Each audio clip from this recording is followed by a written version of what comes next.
এইটাই হচ্ছে বাংলাদেশের বাস্তবতা, যে শ্রমজীবী মানুষের রক্ত নিয়ে যেমন আলোচনা হয় না, খাম নিয়ে আলোচনা হয় না, উন্নয়নে তাদের অবদান নিয়ে আলোচনা হয় না, সংগ্রামে স্বাধীনতায় শান্তিতে তাদের অবদান নিয়ে আলোচনা হয় না, ঠিক তেমনি তাদের দাবি দাওয়া নিয়ে তাদের সুপারিশ নিয়ে আলোচনা হয় না, যতক্ষণ পর্যন্ত না তারা রাস্তা অবরোধ করে চলাচল বন্ধ করে।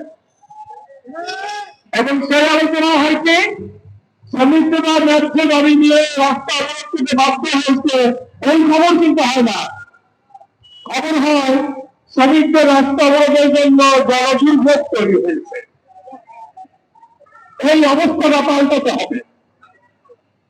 শ্রমজীবী মানুষ থাকবে আলোচনার কেন্দ্রবিন্দু, তাদের সংগ্রাম, তাদের বঞ্চনা, তাদের অধিকারিতা, তাদের অংশগ্রহণ, তাদের অবদান আলোচনার কেন্দ্রবিন্দুতে আনতে হবে। এবং এটা আনার জন্যই আমরা যারা দীর্ঘদিন যাবৎ শ্রমিকদেরকে আলোচনার কেন্দ্রবিন্দুতে আনার জন্য কাজ করতেছি করেছি, তারাই এই শ্রম সংস্কার কমিশনের সুপারিশ প্রকাশ করেছি। এটা সরকার গঠন করলো, এটা কোনো সরকারি কমিশন ছিল না, এটা একটি স্বাধীন কমিশন ছিল। আমরা এখানে যারা কাজ করেছি তারা তাদের জীবনের শুক্রবার এই শ্রমজীবী মানুষের জন্যই দিয়েছি, কাজ করেছি, তাদের সাথে কাজ করেছি, আপনাদের সাথে কাজ করেছি। এবং আমরা সুপারিশ যখন করেছি, আমরা লক্ষ্য করেছি যে কোনোভাবেই এই সুপারিশ যেন বরাদ বন্দী না থাকে।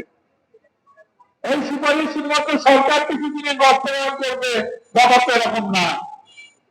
এই সুপারিশ শ্রমিক আন্দোলনের একটি দাবিনামা হবে, এই সুপারিশ শ্রমিক আন্দোলনের দিনে বিভাগনামাতে হবে, এটি হচ্ছে আমাদের দাবি উদ্দেশ্য।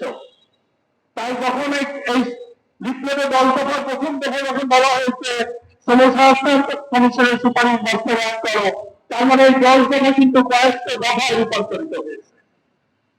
কারণ কমিশনে আমরা যেমন 25টা প্রধান দাবি দিয়েছি, আমরা ঠিক তেমনিতে দাবি দিয়েছি, আমরা সংখ্যা দিইনি, কারণ আমরা মনে করি যে সংখ্যা আবদ্ধ করা উচিত দরকার।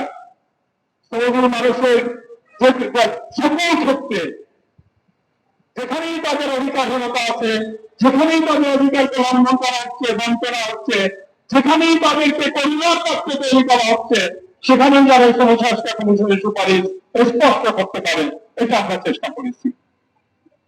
আমি আগেই বলেছি, আমি বাড়াবো না, কিন্তু এই দলিল এখন আপনাদের দলিল, এই দলিল এখন বাংলাদেশের 8 কোটি মানুষের দলিল, এটা শুধু কমিশনের দলিল না। যে সমস্ত বাংলাদেশ শ্রমিক সংগঠনের মতো যারা এই দলিলকে সাথে যুক্ত ছিলেন, এর বাইরে অনেকেই যুক্ত ছিলেন, তারা এই দলিলকে এগিয়ে নেবে। কিন্তু আমাদের সমস্ত 8 কোটি শ্রমজীবী মানুষ এবং ছাত্র নারী সমাজ সবাইকে একত্রিত করতে হবে। আজকের এই ছোট্ট সমাবেশে আজকে কিন্তু ছাত্র, শিক্ষক, নারী সমাজ সবাই আছে, এটা একটি ব্যতিক্রমী বলছি।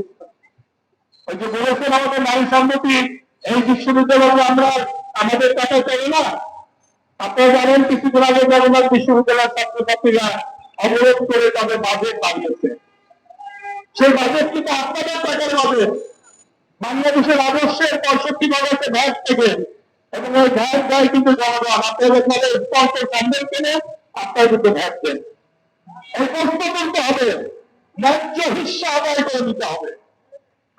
আমরা বলেছি যে সংস্কারের সুপারিশ হচ্ছে শ্রমিক অধিকার, শিল্প সম্পর্ক এবং ন্যায্য হিস্সা আদায়ের রূপরেখা। আর এই ন্যায্য হিস্সা আদায় করতে গেলে নিজেদেরকে যেমন শক্তি সঞ্চয় করতে হবে, আশেপাশে সব শক্তিকে যুক্ত করতে হবে। এবং শুধু শ্রমিক না, ছাত্র শক্তি, আপনার নারীদের শক্তি, কৃষকদের শক্তি, জনগণের শক্তি, সবাইকে যুক্ত করতে হবে।